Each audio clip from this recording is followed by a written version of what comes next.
Hello and welcome to Model Motivation, the podcast. I'm your host, Chris Kelly, and I inspire you to become the best version of yourself by bringing you stories from people who have gone through hardship, overcame their obstacles, and achieved success. Today, I have the one and only Mr. Ivan Thomas, who is the creator and founder of DETV and the host of Good Morning Wilmington. And we're going to be diving into his story and just talking about the life lessons he learned along his journey. There's that feeling of failure.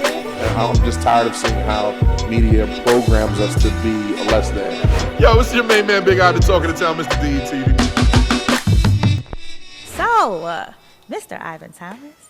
Thanks for having me, Chris. How you doing? Thank you so much for taking time out your busy schedule, because I know you're a busy man. Anything for the Model Motivation Podcast. Thank you. I appreciate that, and I appreciate your time. You got it. When I first met you, you briefly told me like how, this all came about and how you created this, right? And that just hooked me. And I wanted to know more about you and, how you, achieved your success in bringing your dreams and vision to life. Because I know a lot of people think that success happens overnight, right? Yeah. And it doesn't. No, we know doesn't. that. Yeah. You know what I'm saying? So, what's your story, and like take me to the beginning. Like, Oh gosh. All right. So, and you're right, Chris. A lot of people think that success is overnight. Yes. Well, it took me about 14 years to get where I'm at. Wow. To become an overnight success, right? How do you feel about when you said that? Like, have you ever thought about the year, like how long it sat there? No. Like, did No. it feel like 14 years? No, it didn't. Yeah. It didn't, because it's 2 of the years were me saying, okay, I got to get my shit together, right? Yeah. I gotta rebuild, and didn't know how to rebuild, right? Man, I connect with that. Go ahead. Yeah. Like I think when you're in your 30s, right? A lot of people don't realize like it will come, or it might come, Yeah. a chance that you would have to rebuild, retool, and get back and figure out who you really are. Some of the obstacles that we face in our 20s are things that have to do with physical, right? Like relationships and all that. Yeah. But when we get in our 30s, we're like, yo, I gotta buckle down. But what is it like in your 30s when you realize, like, oh shit, I gotta retool. I gotta. This is not the path that I want, or I'm recovering off of a bad relationship, or I'm recovering off of being fired, right? And now I gotta do something and build something in a new world, right?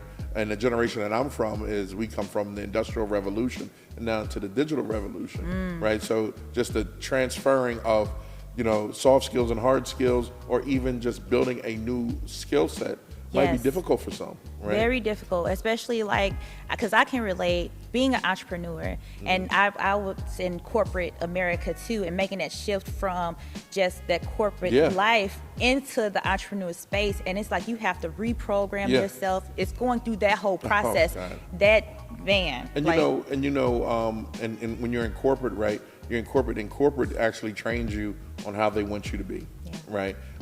There was a company here by the name of MBNA that they did wonderful things in the community, but they also had programming going around inside the building, positive sayings, the customer this and the customer that, leadership is this and leadership is that. Yeah. But what if you, like you said, going from that space into a creative space, or even like what I found out being a creative, going into a business, an executive director space, a CEO space. Yeah. See, a lot of people could put these letters in front of their name and really don't understand how they interact with one another, how they act on their solo, like how to be a CEO, what skills it takes to be a CEO. And then we get in these spots of being a business person, we drop the ball, and it's been a lot. So back to your question, how does it feel? It feels amazing to be where I am, because sometimes, and a lot of people always say, I'm going to be stretched, or God is going to stretch me. And when you get into a place of me, and my journey started 12 years ago, but 2 of those was me trying to figure out who I was, and then after that, that continued of me trying to figure out who I was, but also trying to figure out what's next. Yeah. But what's next didn't come at a cost of me having a bank account full of money and a bunch of opportunities. It came with a place of depression and a place of trying to make something work out of nothing, right?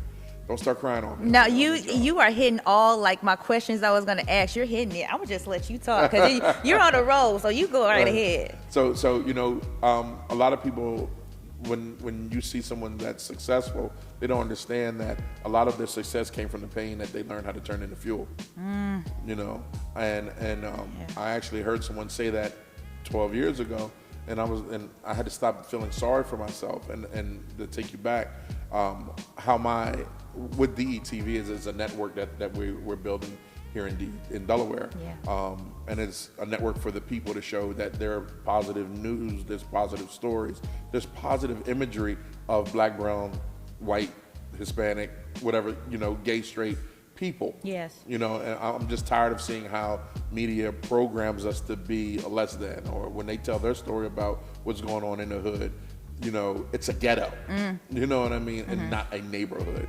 So about 12 years ago, 12 years ago it started. 10 years ago, I met this guy named Tim Fontaine, and at the worst part of my life. What happened was, we had the recession in 2008, and the business that I had then, it didn't sustain itself. Around 2010, 2011 is when I shut the doors, and I went to a place of depression, right? And like, who am I? And when you're 30 years old trying to figure out who you are, and you don't have the surroundings or the backing of people that tell you who you are, you tend to just go into a place of failure. Yes, I was so about to say that it's that feeling of failure, and it's the worst feeling, especially when you had to, close the door on your baby, on your, and how that must have felt. Yeah. That's just an automatic. Yeah. When you're not really, thinking about like that saying, one door closes, another one opens. You're not. And I think that's one of the things about being emotional, right? Yeah. Is when emotion takes over, emotions can mess up everything. And what I've learned is a businessman shouldn't have any emotion, And when you think about it, like some of us get married, some of us have relationships out of emotion, and when that emotion is gone or that relationship is gone, we don't know how to act. You know what I mean? So when I heard that, I was emotional, because it was like my business, my baby, after 14 years is gone, right? And then, but you don't want to hear, you don't hear anything positive, right? You don't want to hear God got you. You don't want to hear God has a better plan. You would like, well, if God had a better plan, he better put the thing in motion now. Yeah. Right. And you know what? Actually, it's okay to feel that way. Yeah. It's not okay to stay there, but it's okay to feel those different emotions, because you actually go from there to another emotion. Yeah. It's a process you got to go through. But you also have to be aware of where you are in this process, Yeah. right? Because your process can turn into a downward spiral. Exactly. Yeah. I ran into, what was her name? On Instagram, I think her name is Megan, a motivational speaker, and she said you have like 3 seconds to change your mind. Like, it's okay to feel there, but you got 3 seconds to help me change your mind. And and at that point, like through my process, I got to a point where I started hating God, right? And I'll tell you what happened. What happened was 2010 comes, 2008 recession comes, and I closed the doors around 2011, 2012, somewhere around there. And I fall into this state of depression, and I'm like, God, I did everything you wanted me to do. I took care of people. I paid my tithes. It was like, I never cared about money like that, because I know I will always You had an have abundant it. mindset. Right, Yeah. And so I always pay my tithes. I would go buy the church, even if I didn't go to church, and pay my tithes. Yeah. I'm talking like pay my tithes, right? And then it got to a point where I couldn't pay attention. Right? I don't know if you've ever been that broke. Yeah, no. You haven't been that broke. You don't want to hear anything. Yeah. Right? And what happened was, so I closed the doors, and what I had was, it was a detailing business, but it was a great detailing business. Yeah. We were doing numbers. It was detailing, window tinting, mechanics, rims and tires. So I was making a killing for like 14 years, right? And I called it 302 because I remember, like, when I was watching the music videos, right? Everything in Atlanta, it was like 704, 404 motoring, you know, out of New York. Yeah. Like, everyone had a number of their zip code. I was like, yo, 302 automotive. So I jumped on that bandwagon, and we was doing extremely well.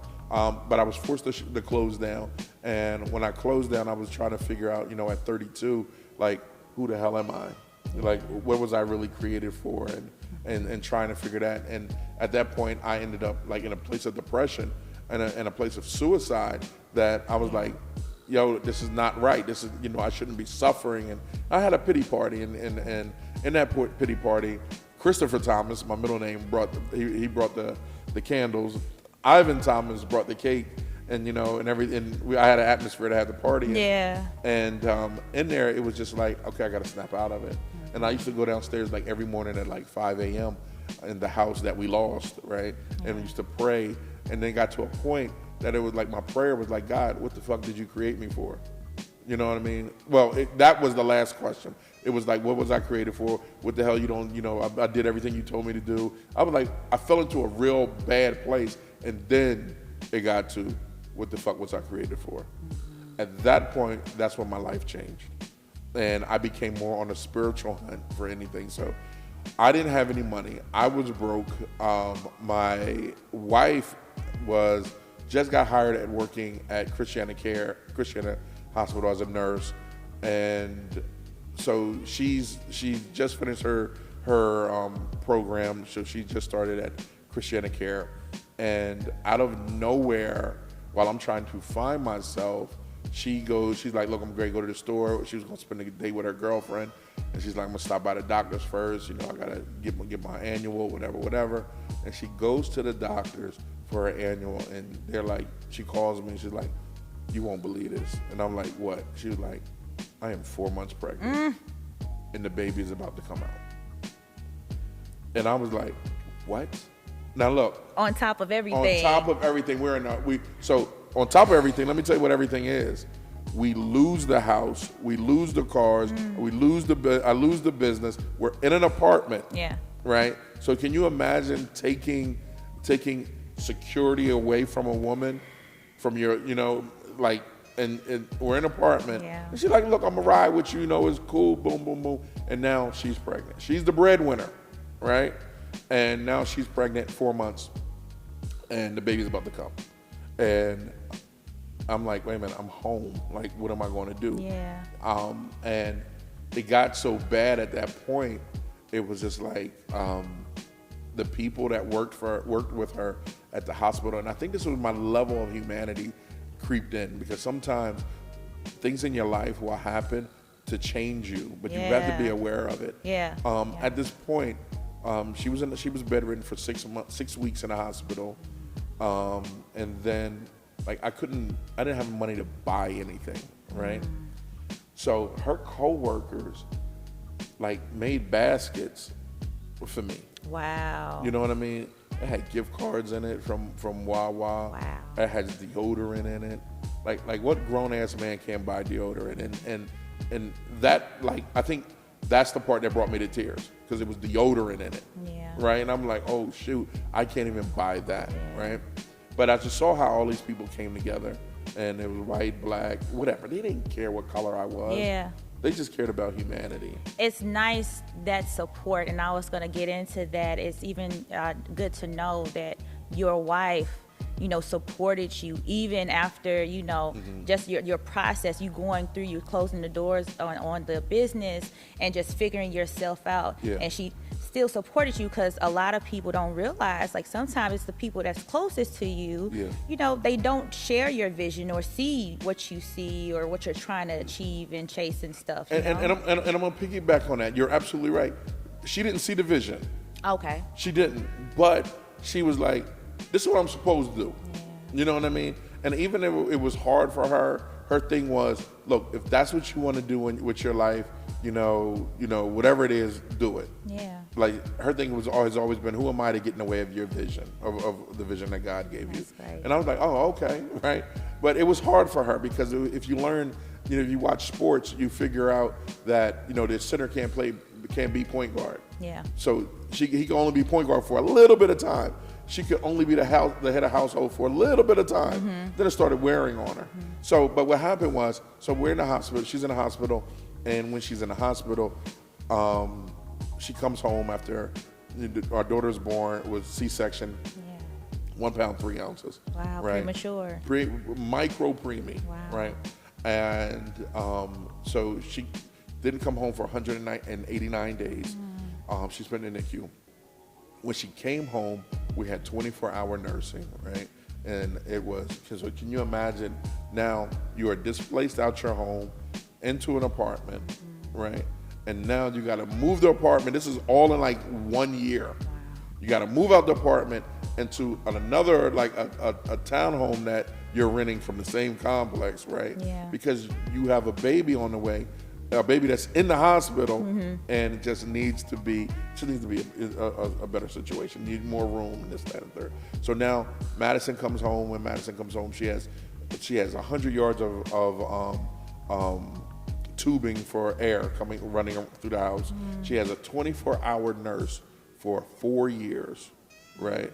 That sleeps over, the whole thing. Well, she couldn't sleep. She had to make sure she was up because Maddie had a G tube, and she had to be fed to her stomach, right? So can you imagine that? And then when my wife come home, she has to go back to work, right? She goes back to work, and I'm there, with Maddie. So I started vlogging and doing videos with Maddie, and it came up with a company called MadisonsDaddy.com. And what it was this big black guy, right, talking about premature babies and how men can get through it. And it picked up, right? I love how you took that unfortunate situation and those circumstances and you turned it into something positive. But you got to. Yeah, like you got to, because it's never and over. You pivoted. Pivot like you got to be an expert at pivoting. You got to be right, like Keem Olajuwon. You got to have a major pivot because I never had a spirit that I wanted to work for somebody. It never worked. Like all my life, I'm like, Mr. Thomas, I'm sorry. When you talk to you for a minute, I'm like, damn, I could never work for nobody. So I always had the entrepreneurial spirit. Yeah. I did a pivot, and I was like, okay, this is an opportunity here. And at this time, a lot of people weren't, there weren't a lot of, in Delaware, there wasn't a lot of influencers in this. I didn't even know I was an influencer at the time. So that worked. And then I'm running around, with my camera, and the guy says, this guy, everyone's talking about, I love these little videos you're doing with your daughter. Yeah. Right? And out of nowhere, I go to a restaurant one day and I meet this guy. This guy's in the restaurant with a friend of mine. And he's like, yo, Ive, what's up? And his name's Neil Carr. He's like, Ive, what's up? I'm like, hey. He's like, yo, I love those videos. Yo, you boom, keep it going. I was like, all right, cool. And then this guy talks. He's like, yo, what's up? He's like, hey, what's up? He's like, his name is Tim. I'm like, hey, what's up? Cracked a couple jokes, went to the bar. And Tim was like, why don't you come hang out with me? And I was like, all right, cool. Now, at the same time of him saying, let me come hang out with you, I'm really on a spiritual journey of trying to find why I exist. Purpose. Yeah, that's a good way to put it. Yeah. I was going to churches, I was going to the masjid, I was speaking to everyone, the imams, I was speaking to everyone I could and ask them, what is the meaning of life? Yeah. Why were we created? And the crazy thing about it, I was finding out that a lot of people that are in these positions don't really know. And it bothered me. And this one guy came out of nowhere and said, you really want to know the answers? I was like, yeah. He said, go talk to the Masons. So I pledged to be a Mason, right? And as I was pledging to be a Mason, I finished being a Mason. I finished the pledge and I went to become an shrine. So I went to the shrine. And the things that I was reading were just like, and remembering was just like, oh my gosh, there's so much more to life. Just like me saying, getting to Atlanta, driving from Delaware to Atlanta, there's only one way, right? And I found out there's more than one way to get to Atlanta. I could fly, I could drive, I could hitchhike, I could train. I could train, Yeah. I could go the long way, I could swim, right? And I was like, yo, there's more than one way to get to God, whatever you consider God to be, right? Yeah. So I started saying, I go to the church of I don't know. right? Because I don't know everything. Yeah. I only know what I believe, what God is telling me, and that's what I'm going to rock with. And everyone was like, oh, okay. And then I start tapping into a level of spirituality. And when I start tapping in that level of spirituality, that level started guiding me and having me at places and meeting people like even today. It was just, you were aligning yourself with. Yeah. Yeah. Like even today, my life is remarkable. And if I had to think of something, the Michael Jackson Billie Jean video. Everywhere I start, everywhere I stop, I step lights up. Everywhere. And anyone around me gets that too, gets the overflow. I love that. You know, Yeah. so it led me to the Spirit led me to Source, if you will, Spirit, God. It led me to the restaurant. I met Tim Fontaine. Tim Fontaine was like, "Yo, won't you come hang out with me?" I thought he was crazy because that's Tim for you. Yeah, I didn't know. I was like, okay. So I didn't have any money, so my friend took me. My friend Saquon drove me to Philly, and we walked into the set. And when we walked into the set, I was like, "Yo, what the hell is this?" It was a movie set, right? And I was sprung from there, and from there I learned with him how to use the camera, how to storytell with the camera, how to storytell with sound, and I started equating what I was learning in the Buddhist temple and in church with sound and vision, and I started implementing a lot of things real time, like into my life and into how I was communicating on social media. A lot of people would like, I didn't read well, you know, I got pushed along because of sports. So when I met the camera and fell in love with the artistry, this is how I'm going to communicate from now on. So I would make emails and I would do emails in video form, and people was like, "Oh, I understand what you're saying. I get it." Yeah. And instead of people saying, "Well, why is he doing it like this?" People were like, "Yo," and so I started doing more storytelling with the camera. And you know, a couple years later, we're here, one of the biggest media companies in the state of Delaware that controls a lot for the community. You talk about being introduced to the artistry, video and everything, but how did that lead from you learning these things, these techniques and all that, being around Tim, he's showing you this and that, and just being in that atmosphere? How did that lead to this? Like, when did you get like that epiphany, or you were just like, I'm gonna start a TV channel, a station, and a show, and like, how did that come about? So it's like this. It's one of the things that, and I heard the average of someone being successful is 10 years, right? Yeah. And one thing that I tell people is you have to stay the course.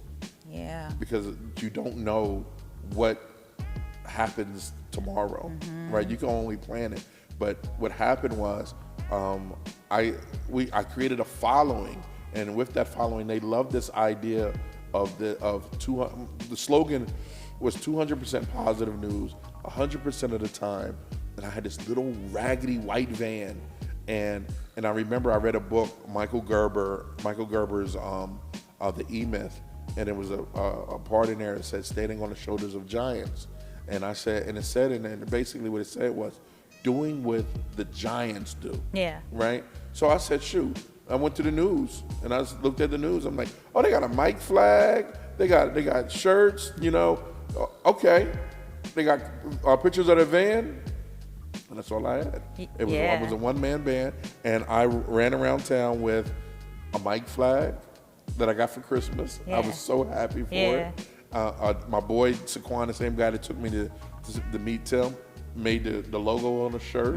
We pressed it on the shirt. He made the logo. I pressed it on the shirt, and we was just rocking and rolling. And what you find out is when you're good to the universe will give you everything that you need. Yeah. And what I was doing, and I didn't even recognize, was I was giving people from marginalized communities and people that were forgotten about a voice. You know, I was telling the stories that mainstream media wasn't telling. Mainstream media gives you a 30-second clip. I was giving you 2 minutes. 3 minutes. So you can see why the lady in the hood has saved all her money to send her grandson to school, to college, you know? So people were loving that stories. Even producers at these major networks was reaching out, was like, bro, I love what you're doing, keep doing it. And then you find out when you don't think you can go no more, how God, how Source will give you fuel just to keep on going one more day. So when you go to the gym, right? You go to the gym and you have a partner, and your partner's saying, give me one more, give me one more, give me one more. Imagine just you have someone saying beside you, just give me one more story. Just do it one more. And that's how it just kept developing. The equipment started developing even better. Okay, I got to make it look like, you know, ABC.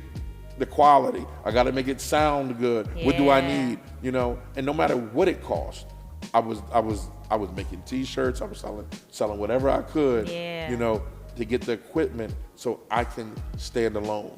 And it just evolved. And when the storylines evolved, and then we came up with the TV station was up for bid for the state, and we applied, and people already knew Ivan. And that's the one thing about it. Let your work speak for itself, but let your character reinforce what your work says. And people were like, oh, we know Ivan. We know that white van. Anyone you ask in the state of Delaware that knows Ivan remembers that white van with the seat that cut my jeans every time I got out. And it just evolved, and now it's the people that were aides for politicians are now politicians and policymakers that can say, oh, I remember that.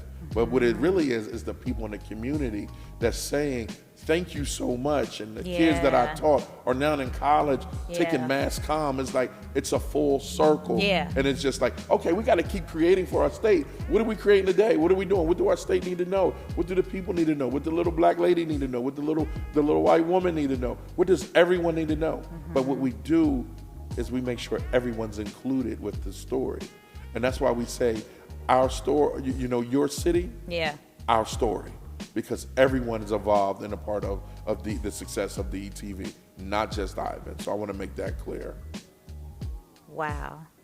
Wow. Wow. Wow. I love when you just said that that's a good tip, you know, taking it a day at a time, like one more day, one more story, one more.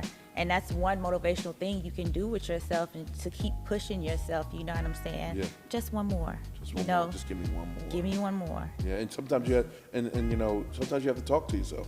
Yes. You know? It's okay. It's okay to talk to yourself. It's okay to answer yourself. Sometimes you have to work those things out with yourself. And when you say it out loud, you can really hear it. Yeah. And then it really kind of just like registers and resonates with you. Yeah, that's why affirmations are important. Yeah. Because you hear it coming out of your own mouth. And what you hear coming out your mouth, you subconsciously believe.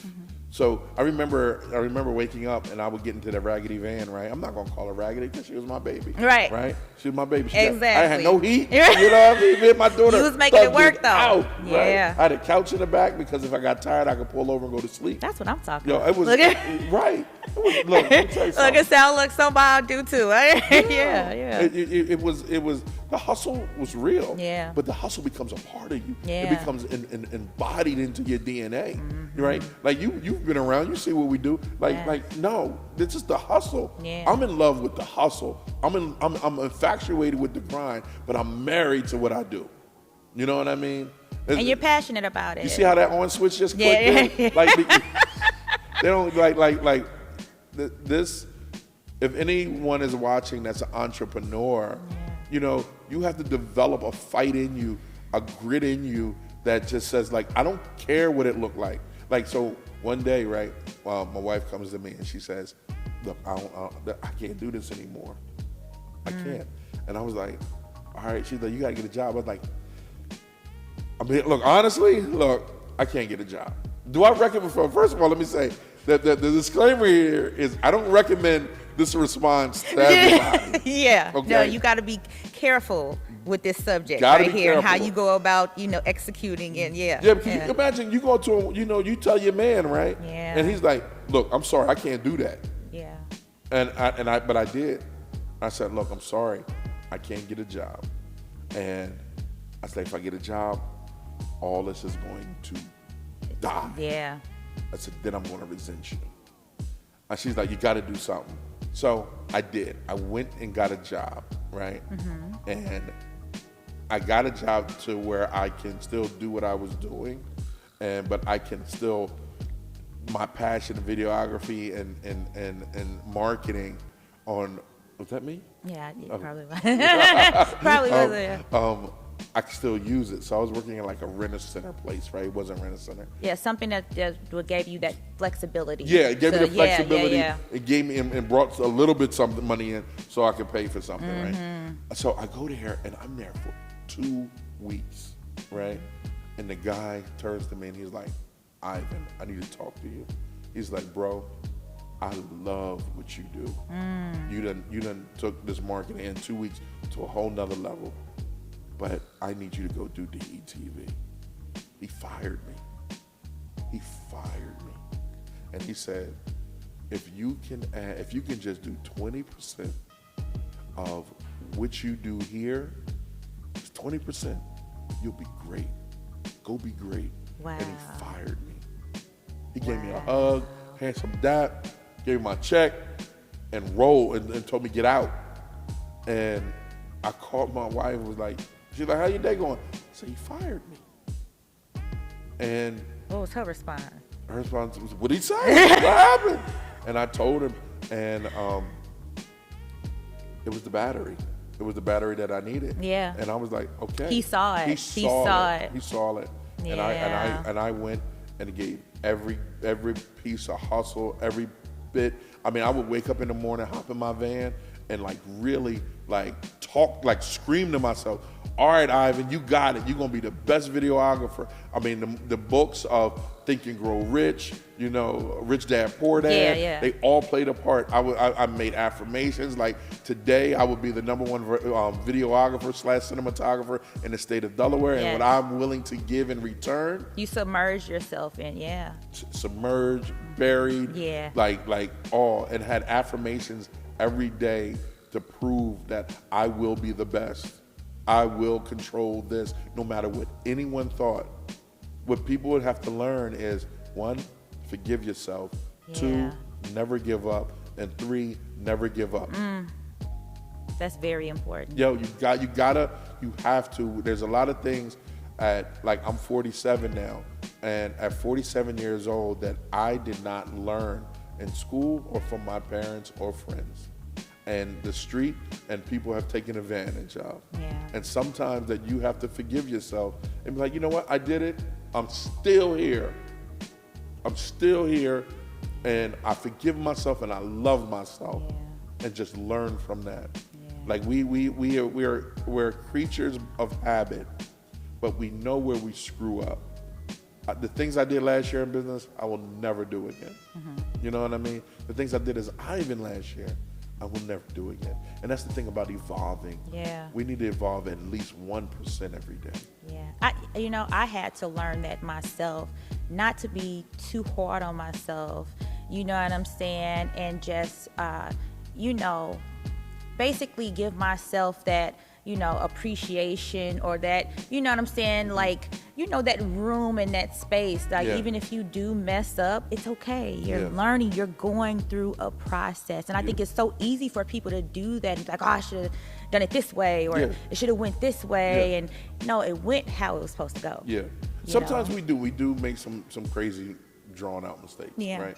But we know better. And the problem is we don't change to be better. Yeah. If we stay in that place, insanity is doing the same thing over and over again. Right? But what you won't do is that relationship that hurts you. But the Bible said it's like a dog, whatever you do, going back to sin is like a dog returning to its own vomit. Yeah. At least I got that scripture. Jeez.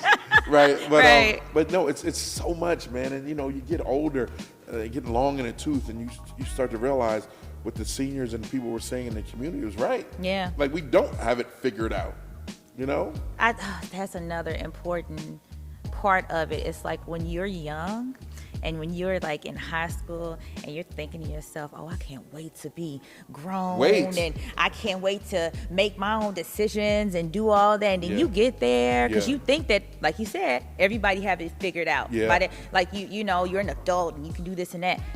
You get there it's nothing. It's like nobody didn't tell me that. People didn't tell me about this. They didn't tried tell me. to, Yeah, like this part, or it's even certain parts, of it, and you're just like, yeah, no, not this part. They ain't said nothing about this part. You know what I'm saying? Even though this out. they left this out, and it just blows your mind. And the fact that even as you get older, like you're still learning. Learning never stops.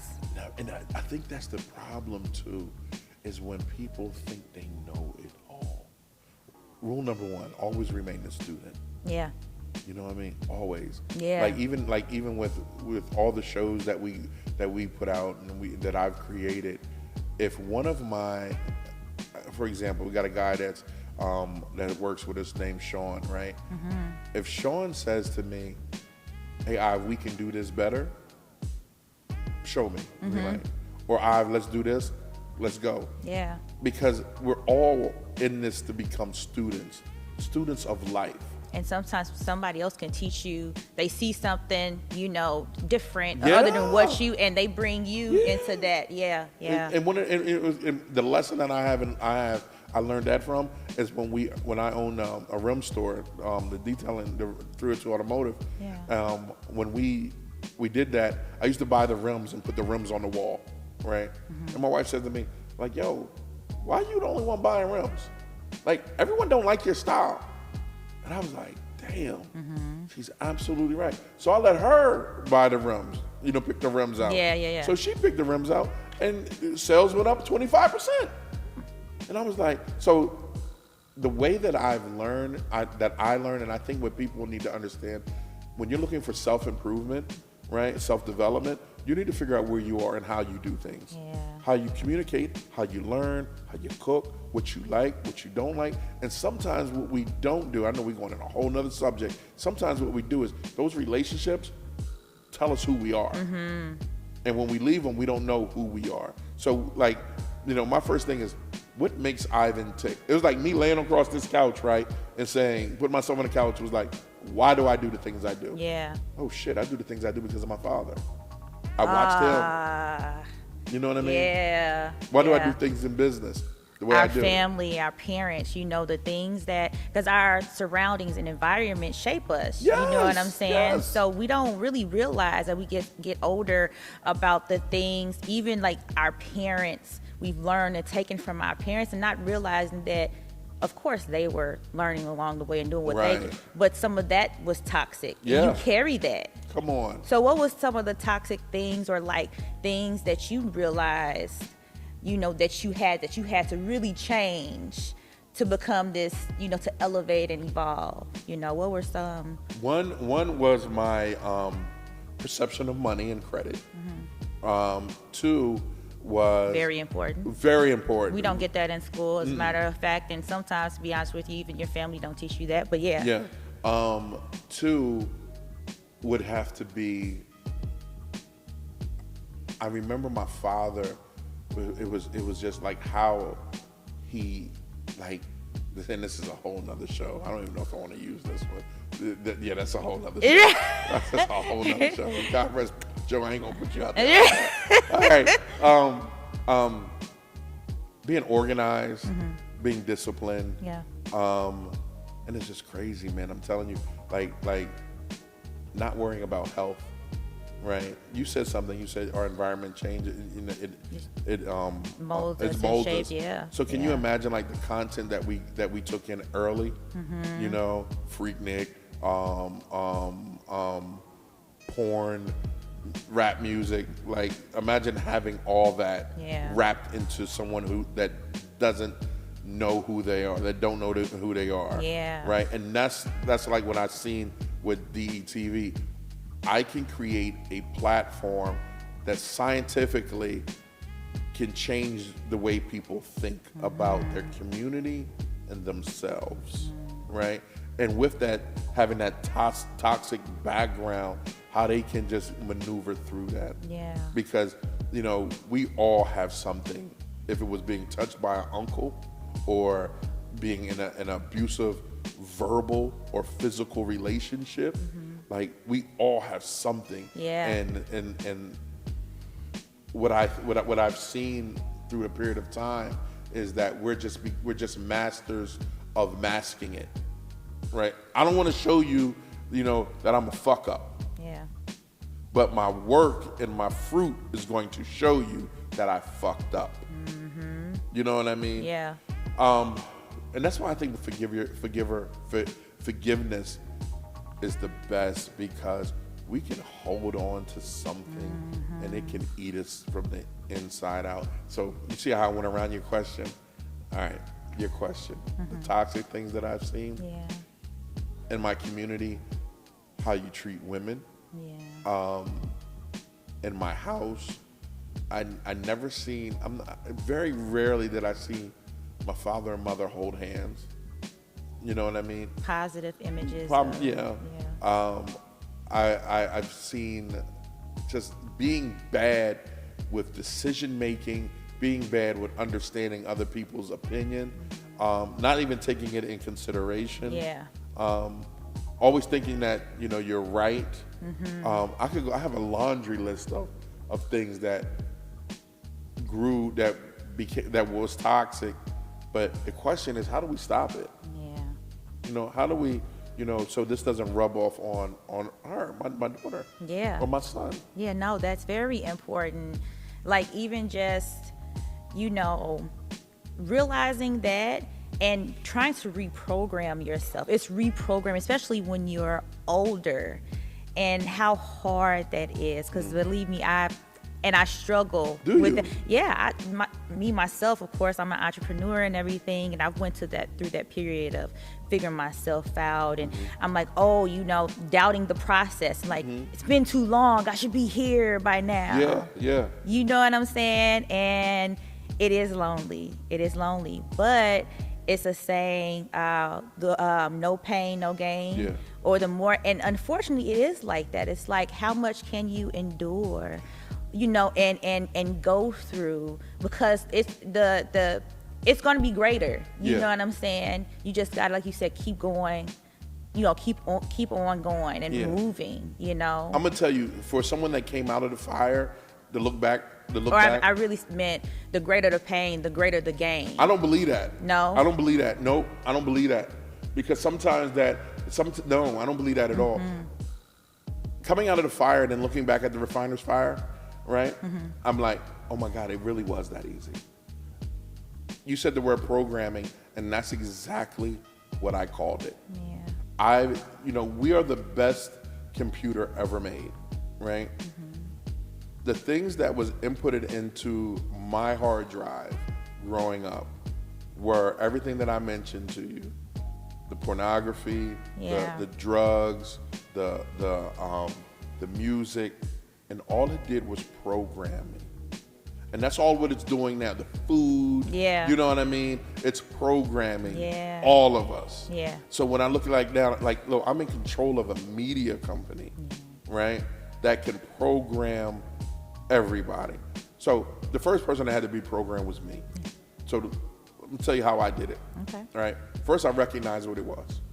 And I made sure that everything around me, from the music to exercising to whatever, had nothing but instruction, positive instruction, or positive sayings, whatever. I would go to sleep with my earbuds in, and it would be on Spotify, continuous affirmations. Or I made my own from my cell phone, took my cell phone out, and I swear to you, I'll go through my cell phone right now. I'll show you some affirmations of when I was moving from the house that had a sheriff's cell sticker on it. It said, and I was in the U-Haul, and I had to motivate myself. Like, one day, you're gonna look back, that I was made an affirmation that I was talking to myself in the future. Wow. Hey, Ivan, you gonna laugh at this. You made it, boy. You were in this U-Haul and you didn't know what to do or where you was going, but I told you was gonna make it. Yeah. Things like that. You have to talk to the person you wanna be. Yeah. And it becomes easy. And you start telling, and I had a saying, and I'm gonna drop this on you, right? And you could use it however you wanna use it. Every time, and even today, I would get into a situation, I would say, God, show me how to do this. Bring me what I need. And I would be very detailed, right? and make it fun and loving that I only know it's from you. And that would happen. It would happen. Like when my dad, I watched my dad die in the process. So in the process, I was praying one night, and all of a sudden, this cardinal came and sat on the edge of my window, and that cardinal was the cardinal from his state. So every time I'm in a position or whatever, I'm like, Dad, I need you right now. I don't know what to do. I'm running a freaking media company. Like, I didn't go to school for this. I'm like, yo, Dad, I need you. And here come that bird. And I'm like, okay, everything gonna be all right. Everything gonna be all right. Yeah. Or there's something like we sitting here right now, and you say the word program. I'm like, this was meant to happen. Mm-hmm. It was meant, like we was on a jazz on the Javon video shoot, and we were talking, and look, you hear, right? Right. It's supposed to happen. Yes. So, yeah. One last thing, we talked about purpose. Mm-hmm. Have you found your purpose? You're damn right I did. And if so, what is it? And because they do say, don't chase money or anything. Chase your passion, and your passion will lead you to your purpose. Mm-hmm. You believe that's true? Oh, without a doubt, I'm gonna get a jacket with that made. Yeah. Yeah. I get it. It's one of those things that people don't understand. When you have a minute, I believe there's a process for everything, right? There's a scientific process for everything. There's a process of making brownies. There's a process of getting out of the bed in the morning. There's a process of making Kool-Aid, right? Yeah. It's a process. Yeah. When we start to understand what is the process for us to live in our purpose, is one, you cannot live in your purpose and holding on stuff that happened to you. There's no way that can happen. Yeah, you have to release it. And then you got to forgive yourself. Yeah. And then you got to fall in love with yourself. Because being in purpose means sometimes you might be alone. You know what I mean? And you got to get back to the part of, I'm going to be all right. And some people have a hard time with that, being alone. You know what I'm saying? They have that some people, they need to have people around them, but it comes a time where, like you said, people don't see your vision. They don't support you when you think they should, and it gets a little lonely. Yeah, and let it be. A lot of lonely. Let me tell you. It can get lonely, but it's cool because those people are not going to be the people that understand the purpose or understand when that money come in. Yeah. And you would rather them to leave now than leave with $800,000 of your money. Yeah. You know what I mean? Yeah. No, you're absolutely correct. So sometimes you got to be okay when God is the only one in the operating room, when it's just y'all two. And I've been there, a public success, but a private failure. We'll go home and cry at night because I don't have. Yeah. And then you realize you're like, screw it. It's okay. Yeah, it's okay. Because if I did have it, I might blow it.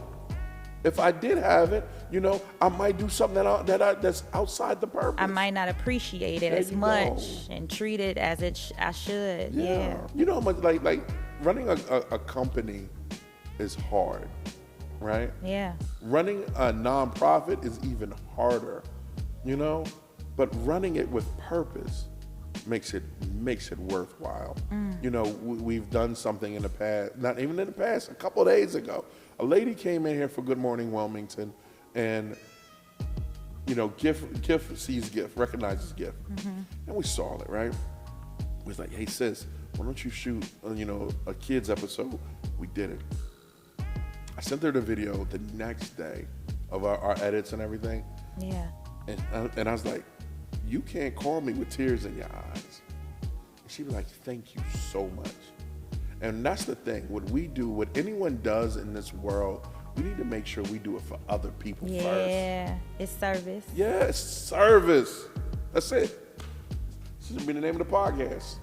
Service. Service. Yeah, you're right. It's service. Yeah. And it took me so long to break the monotony of what the world created me to be what the Creator wants me to be. You know what I mean? Yeah. And when you figure that if you would do it for free, that's your purpose. Well, Ivan, I feel like we can do some more talking and talk about so much more. But again, I really do want to thank you, for being here and sharing. You didn't have to share, your story and everything, and I really appreciate it. And I know others will as well, just by listening to this and know that they're not alone. Thank you. That they're not the first to walk that road, whatever it is, the loneliness, the depression, the not knowing or anything like that. So thank you. Yes. And where can people find you or follow you? That's crazy. What's crazy is I'm the one usually asking that, right? Yeah. And so I'm like, oh, where do they find me? Yeah. DETVCH.com is our website that has all the shows that we create, from kid shows to the morning show to the Delaware News, political shows and all that, even cooking shows. Instagram is DETV28 and Ivan Thomas Media. And this isn't over. This is just for the beginning. Yes. And we're going to do this again. Oh my God. Definitely. So I want to thank everyone for tuning in. Be sure to tune in every week. Like, share with your family and friends. And remember to keep being inspirational and motivated and keep it going. Thank you.